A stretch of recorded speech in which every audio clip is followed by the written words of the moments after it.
Bună seara și bun găsit la ora hipică, vă spun Marian Pușca și împreună cu echipa tehnică pentru episodul din această seară, care după părerea mea va fi unul special.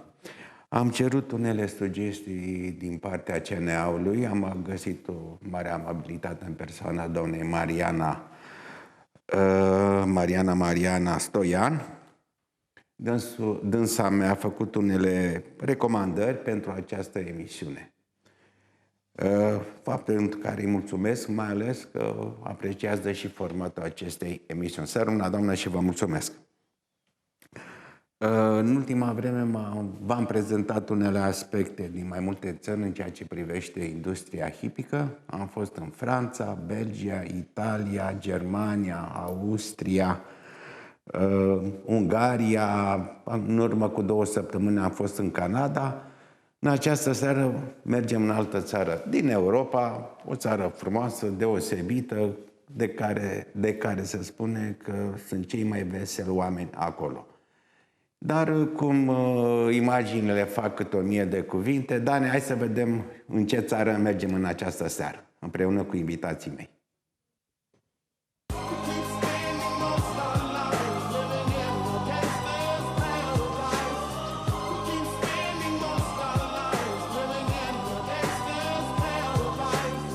The situation they got me facing. I can't live a normal life. I was raised by the street, so I gotta be down with the hood team.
Dropping out of contention is Don Vegan, and then the big dog, Commander of Fleet, and Jack Kennedy on the near side have come alongside Rhinestone and Mark Walsh. They're inside the final furlong. Gallant John Joe is in third. They're stride for stride. Commander of Fleet is just beginning to gain the upper hand. Rhinestone is battling back on the far side, but it's a perfect start for Team Apples Jade, as the winner of the opener is Commander of Fleet from Rhinestone. Then Gallant John Joe first approach and are running on relegate in between horses. Dropping out of contention is Don Vegan, and then the big dog, Commander of Fleet, and Jack Kennedy on the near side have come alongside Rhinestone and Mark Walsh. They're inside the final furlong. Gallant John Joe is in third. They're stride for stride. Commander of Fleet is just beginning to gain the upper hand. Rhinestone is battling back on the far side, but it's a perfect start for Team Apples Jade, as the winner of the opener is Commander of Fleet from Rhinestone. Then Gallant John Joe first approach and are running on relegate in between horses. Da, mulțumim, Dan Aldea. Am plăcerea să vă prezint pe 2 invitați deosebiți, reprezentanți unei case de pariuri, nu avem voie să spunem numele casei, din păcate, dar sunt regulile CNA-ului și noi le respectăm. Deci îi spun în primul rând sărâna și bună seara doamnei Oana Popovici. Bună seara! Dânsa ne va ajuta cu traducerea și invitatul nostru special, dacă putem spune, în persoana domnului Dermot Killen, manager general al casei de pariuri. O cunoașteți, nu mai spun eu, sponsorizează echipa națională de fotbal, Petrolul Ploiești, deci e firmă cunoscută, dar nu spunem numele. Asta e, putem spune după orele 23. Da, noi o facem înregistrat și dumneavoastră o vedeți acum. Să traduceți, doamnă. Bine ați venit la emisiunea domnului Pușcaș. În engleză, doamnă. Sorry. Sorry, I was translating. So welcome to Mrs. Pushkar's TV show. You are the manager of the one famous betting company here in Romania, and we will see what he. Thank you very much for inviting me. It's a great honour to be here, and I'm looking forward to see what we can talk about over the next hour. Mulțumește pentru Da, am înțeles invitație. perfect. Ready? Yes. Ready. Bun. Primele întrebări. Vă rog să-l întrebați de ce s-a orientat pentru România. Why did you Firma choose? respectivă, normal. Yeah, why did your company choose Romania? We've always had a link with Romania from the start, but I mean Romania is a growing market for us, and we're very glad to be here. We've got 1,600 agencies with our two brands, one Fortuna and one Casa. It's good, it's exciting, and I think it's something that we're looking forward to continuing in the future. România este o piață în creștere. Sunt foarte bucuroși și au succes aici pe piață. Au 1600 de agenții și așteaptă cu nerăbdare să-i puneți întrebări. Până să vină aici, ce știau despre activitatea hipică de la Ploiești? Till you came here, what did you know about the horse racing in Ploiești? I knew nothing about horse racing in Ploiești until the first time I was invited to come to meet the people from the Hippodrome, Lucian, Marian Dima, Marian Mana, Awana Dimitriou. I knew nothing about trotting. I'm at home, I'm very much horse racing. I've never been trotting. I didn't think it'd excite me. I didn't think I'd love it, but I've actually grown to really love it.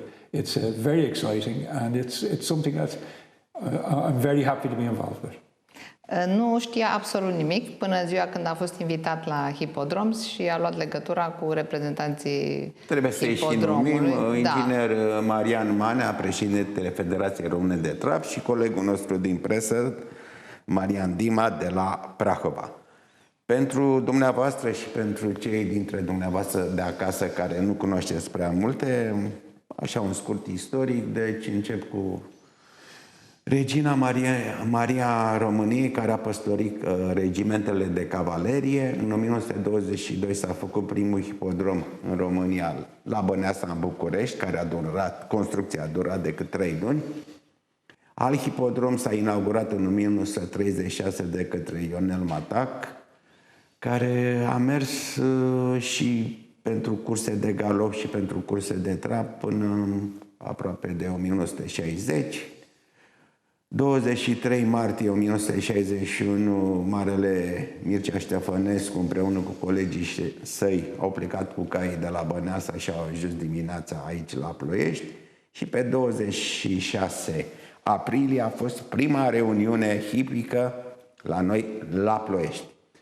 Și vă rog să-i traduceți.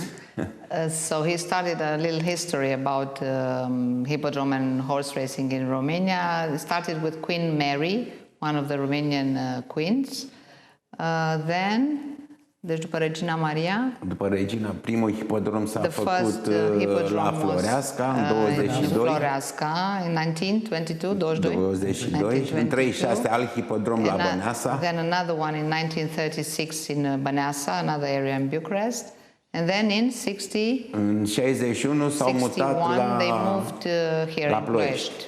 La And first race was in April 61. Da. Și iar vă spun, imaginile fac 1000 de cuvinte. Yeah, then images do more than words, so... Yes, but I have seen images of Băneasa in 1930 where there was 30,000 people at the meeting with the Queen there and everything, and my understanding was that the racing in Băneasa was equivalent to the Royal Ascot of Romania. It was some, good racing, top horses. Everybody from Europe would visit, would come on holidays here. It was a good place to be. A văzut imagini de la hipodromul din Băneasa cu Regina Maria din anii 30, unde veneau 30.000 de oameni și era considerat un royal ascot al României. Al României. Da.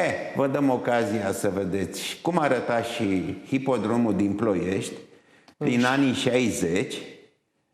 Yeah, we'll show you the hippodrome of Ploiești from 1960. Și dacă Dan a pregătit imaginile, vi le oferim.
Da, mulțumim, Regia. Bănuiesc că v-au plăcut aceste imagini. I hope you liked it. That's very impressive. The history of horse racing and trotting in Romania is something that needs to be reinvigorated. We need to get Romanian racing, especially when you see that, back to where it's always been. And that's what I would love to be involved, and Fortuna would love to be involved in helping Romania horse racing to get back on the international stage where it should be. Istoria hipismului și curselor de cai în România trebuie reînvigorată. Și puteți să-i spuneți că Ploieștiul e considerat capitala trapului din România. Yeah, Ploiești is considered the capital of trotting in Romania. And the facilities at the hippodrome are equivalent to the best you will find anywhere in the world. Și facilitățile de la hipodromul din Ploiești sunt unele din cele mai bune din lume. Eu n-am aceeași părere, eu sunt mai catolic decât papa. He doesn't quite agree with this, but in relation to where it stands, it is. Yes, I've been to a far worse racetracks in Ireland than the hippodrome in Ploiești. Da, au fost pe piste mai rele de. E adevărat și asta, dar nu e curse de cai în Irlanda. Vorbim și de piste. Cum apreciază domnul Delmot activitatea hipică de la noi? Mai ales de un an și ceva e. Yeah, what do you think about the horse racing in Romania? In 1 year and something that you are here. In the 1 year I'm here, I think we've made great strides. I think we've made great progress. I think the quality of the racing is improving all the time. I think with the right investment, with the right support, I feel with everybody working together as a team to develop the project, we could be very successful. Consideră că au făcut progrese, că colaborează foarte bine cu hipodromul și speră și la mai mult. Sunt două grupări foarte puternice la noi, traduceți, că nu mai mă opresc. There are two strong groups. Federația Română de Trap, the Trotting Federation, condusă de Marian Manea, led by Mr. Manea, și Agenția Calului de Trap, condusă de doamna Ioana Dumitru. And the Trotting Association, led by Mrs. Ioana Dumitru. Cum colaborați cu cele două entități, să zic? How do you cooperate with both of them? I have total respect for both parties. Are respect pentru ambele părți. When I speak to both people, Marian Mana and I speak to Ioana Dimitriou, their love for trotting and their love for horses has very few equals. Both people are passionate about what they do. Când vorbește cu ambii, dragostea pentru cai este nemărginită. And I'm only my only function is to help them. Singurul lui scop este să-i ajute. Sigur. Cu comisarii din turn? With the referee, how do you cooperate with Aveți the referees? o legătură strânsă? Do you have a tie? With the referee, going forward, we would have, if we felt that there was irregular betting patterns, or in the future, we will be in direct contact with the referee too. But these are things. If from a betting point of view, from a company betting, we want to have as little interaction with the referee or the associations or anything. We have to be seen to be separate. So people have confidence in us, and we'll have confidence in everybody else. Ca și compania de pariuri, ei nu trebuie să aibă legături prea strânse cu arbitrii. Ei sunt entitate separată. Sigur, dar există o anumită colaborare, să zic. But there is a kind of cooperation. There will be cooperation, of course, like there is in all other countries in Europe and in America. Da, va fi așa cum este și în alte țări. Nu sunt inamici. No, you're not enemies. No. Far from it. No, we're not. We're actually very close friends. But it's for this reason that I have myself have been suggesting from my very first visit that the way forward for everybody in the interest of in everybody's interest is the development of strong pari-mutual betting in Romania. Nu sunt inamici, sunt chiar prieteni foarte buni, dar lucrurile trebuie să rămână așa și de aceea și a sugerat tot timpul introducerea pariului paramutual. Vorbim în partea a doua emisiune. My reasoning being that the revenues from it go back to the associations, go back into the racing, so the racing gets stronger, and and that's the way it should be. Ca veniturile din pariuri să se întoarcă la asociații și să-i ajute să crească. Marea pistă, și mă bucur că domnul Delmot e alături de noi, rămâne pista. Yeah, the big mai ales că problem is dânsul a mers în toată Europa și cunoaște foarte bine. Are vreo sugestie pentru organizatori? Yeah, especially that you were all over Europe pentru and chiar you know. cele două piste, și galop și trap. Do you have any suggestions? I would have suggestions that we can see that we need a better racing surface. Da, se vede că este nevoie de o pistă mai bună. O pistă mai bună. Yeah, the welfare of the horses has to be paramount.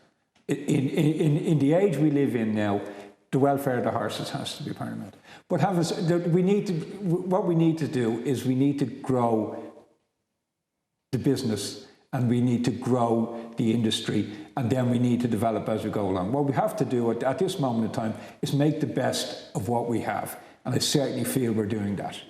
Now, myself and Marian Mana, we were in Ireland recently, and we've seen an all-weather surface in Ireland, an equibase surface in Ireland, and it's ideal for trotting. It's also ideal for galloping, but it'd cost something in the region of 1 to 2 million euros to put it in the hippodrome. So we can't stagnate ourselves wishing for the very best. We've got to grow to get the very best. We have to develop the product.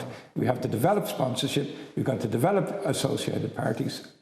Da, doamne. Deci binele cailor este primul obiectiv și sigur că pe de altă parte trebuie să se descurce cu tot ce au. A fost recent cu domnul Manea în Irlanda și au văzut tot felul de piste, dar al căror preț se ridică la 1-2 milioane de euro. După părerea mea, știu că cea mai bună firmă din Europa e în Anglia, Martin Collins. The best, he knows that the best company for tracks, horse tracks, is in England. In England, yeah. Martin Collins. Yeah, that's and everybody accepts that as being the best. Da, e But what we- recunoscută. E foarte cunoscut. Vreau să-l întreb But pe domnul... we have to accept that we'd have gallop racing and we'd have trotting racing. Există curse de trotting și de galop. De galop. So we need a surface that's adaptable for both. Și trebuie o pistă care se adaptează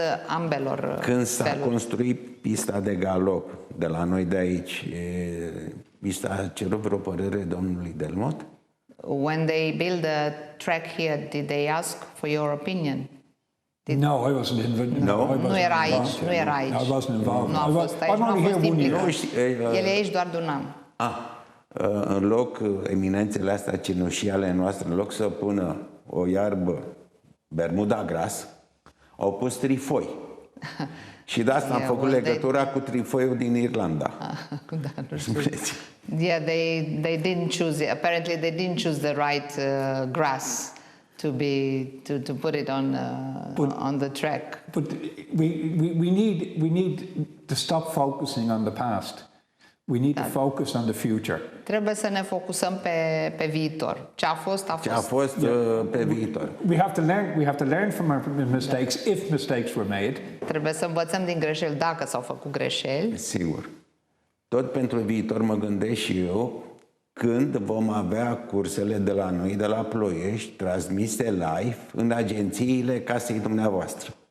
Also La for TV. the future, he's thinking when will the live images be in your agencies? I would hope that if we can all agree and if we can all move forward together, from the first meeting next year, we would have live pictures in our agency. Hopefully we can develop something in conjunction with yourself of doing a weekly show and anything that would increase the interest and help people to understand the trotting and the excitement of it and what's available. De anul, speră că de anul viitor, de la primul eveniment, Din martie, că din la noi au martie, început. să fie imagini live în agenții. Ar fi foarte Dacă bine toată că lumea e de acord și și- cifra de afaceri să mărește și toată lumea câștigă. Și hipodromul, și organizatori, și proprietari, și Everybody will driveri, și win casa from de this. pariuri. Yeah, betting company, hippodrome, everybody will. Yeah, well, that's the way it should be. Așa ar trebui să fie. Îmi permit să-i fac dânsului o sugestie. Avem aici o echipă, la noi la Ploiești, care au filmat sau filmează în continuare de 4-5 ani meciurile echipei Petrolul, să dau meciurile live pe internet. Yeah, he can- Eu zic că ar fi mai ieftin oamenii decât o televiziune națională care cam sare calul. He's recommending a team that is filming the Petrolus games, and they could be cheaper than any other. Well, I always accept the advice of those people within an industry, and this is an industry providing TV pictures, so I couldn't think of anybody better to get advice from. Da, întotdeauna ascultă de sfaturile celor din industrie, așa că va ține cont. Ar dori însuși să poartă o discuție cu reprezentantul lor, care eu i-aș da telefon să vină mâine la curse. Would you like to speak with them? Because he can call and tomorrow they could be at the hippodrome. I'd like to speak to as many people. I like to speak to as many people as I possibly El can. acceptă să vorbească To get as cu many people cât de as- mulți oameni care pot ajuta. Din primăvară vom avea și curse de galop. From La the pariuri, next normal. season, will there be gallop races at the betting? Well, I think I could say without saying there are negotiations at present between the gallop, the hippodrome, and the trotting. Sunt negocieri în prezent și cu Federația de Galop și cu cea de trotting să se combine. Foarte bine. I think it'd be honest with me to say that the talks seem to be progressing well. Se pare că discuțiile progresează bine. Pentru că dacă există un grup de comisari foarte competent la trap, există și alt grup de comisari la galop. Yeah, there are Condus referees de- specialized in trotting and there should be one specialized for gallop. Yeah, there was Galopul comisarilor de la galop, Răzvan Condescu, care a fost director pe vremea când a fost italianul la noi, e licențiat Deci, Yeah, there is one referee, Răzvan Condescu. who is licensed in gallop races. I've no doubt any negotiations or discussions that I've had with the Jockey Club, they seem to be very professional, very honest, very detailed, knowledgeable people. So I have no doubt that they will have all the requirements required to have the horse racing monitored and controlled properly. Da, negocierile cu compania de galop sunt foarte profesionale, sunt foarte informați în domeniu și speră să iasă ceva bun din asta. Da. Ne oprim pentru un prim moment publicitar și revenim imediat.